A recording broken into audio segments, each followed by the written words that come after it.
Bonsoir. Bonsoir. Présentez-vous s'il vous plaît. Imam Diallo Mahamadou Moussa, je suis le 3e vice-président du groupement des leaders spirituels musulmans du Mali. Alors justement, suite à l'interpellation de 2 leaders religieux, le groupement spirituel s'est réuni aujourd'hui. Suite à quoi? Je n'ai pas entendu. L'interpellation de 2 leaders religieux au niveau du camp 1 de la gendarmerie. Les leaders spirituels sont réunis ce soir pour pouvoir se pencher sur la question. De quoi avez-vous parlé? Vous savez, comme son nom l'indique, le groupe des leaders spirituels musulmans du Mali, dirigé par Chérif Ousmane Madani Haïdara, a voulu cet après-midi tirer au clair les événements malheureux qui s'est passé hier. Vous savez, quand il y a conflit entre les musulmans, c'est toujours un malheur. Donc c'est pourquoi Chérif Ousmane Madani Haïdara, dans l'histoire de l'islam au Mali, celui qui a été toujours appelé à la police ou bien à la gendarmerie, soit par les autorités ou bien par des individus. Dans l'histoire de l'islam au Mali, vous ne verrez jamais dans notre archive que Chérif Ousmane Madani Haïdara a appelé un musulman, à plus forte raison qu'un leader, à la police ou bien à la gendarmerie. Donc ce qui s'est passé hier, vous avez suivi les semaines dernières, les semaines passées, tout ce qui a été dit dans les réseaux par rapport à Chérif Ousmane Madani Haïdara. Donc c'est l'un de ses adeptes qui n'a pas pu supporter ça, qui est parti à la police pour se plaindre. Vous savez, c'est normal, on est dans un pays de droit. La gendarmerie. À la gendarmerie. Oui. Il a été même au tribunal pour se plaindre. Donc c'est le procureur qui a envoyé le dossier au niveau de la gendarmerie pour interroger ces 2 religieux-là. Vous savez, c'est très normal. On est dans un état de droit. Si vous savez que vous ne pouvez pas supporter quelque chose, appelez quelqu'un à la gendarmerie ou bien à la police ou bien au tribunal, ce n'est pas un crime. C'est le texte du Mali qui nous autorise à faire ça. Malgré tout ça, notre cheikh, Chérif Ousmane Madani Haïdara, a condamné ce qui s'est passé. Il a dit, à mon nom, on ne peut pas appeler quelqu'un à la police ou bien à la gendarmerie. Donc ce que je vous demande, c'est de retirer votre plainte. C'est ce qui a été fait. C'est pourquoi on a appelé ce matin, mercredi et mardi, ce matin, on a appelé l'imam Traoré et puis le deuxième personnalité, je ne connais pas tellement son nom, Djabi. Donc ils ont été à la police, donc vraiment on les a expliqué ça pour dire que la plainte a été retirée suite à la demande de Chérif Ousmane Madani Haïdara et que maintenant les choses sont claires, ils peuvent rentrer chez eux. Donc voilà ce qui s'est passé. C'est pourquoi il y a eu trop de manipulations autour de cette histoire.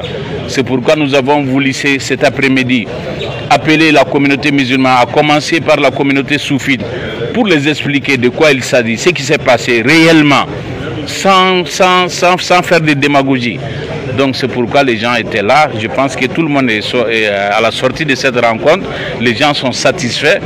Et puis voilà, ils ont compris ce qui s'est passé réellement.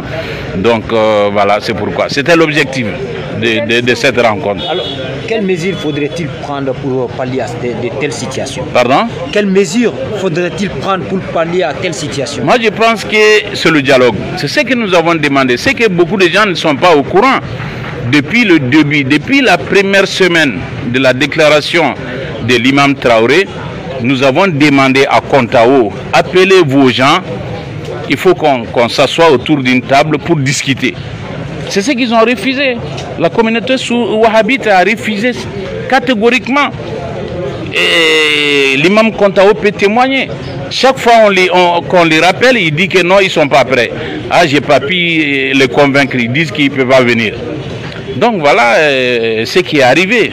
Et heureusement, nous demandons toujours le dialogue. Il faut qu'on s'asseye autour d'une table.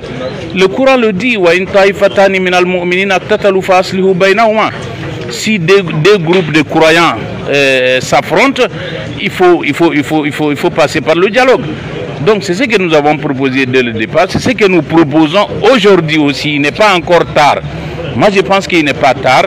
Il est toujours possible que les gens s'asseyent autour d'une table, discuter, se pardonner, se tolérer, pour dire que voilà, tout ça, ça existe dans l'islam, parce que voilà, vous savez, le Satan, il est tellement fort, donc il est là toujours à nous mélanger. Donc il ne faut pas qu'on accepte ce que Satan propose, donc il ne faut pas qu'on soit des musulmans aussi qui mentent. Quand on parle à la communauté, on doit leur expliquer ce qui s'est passé réellement.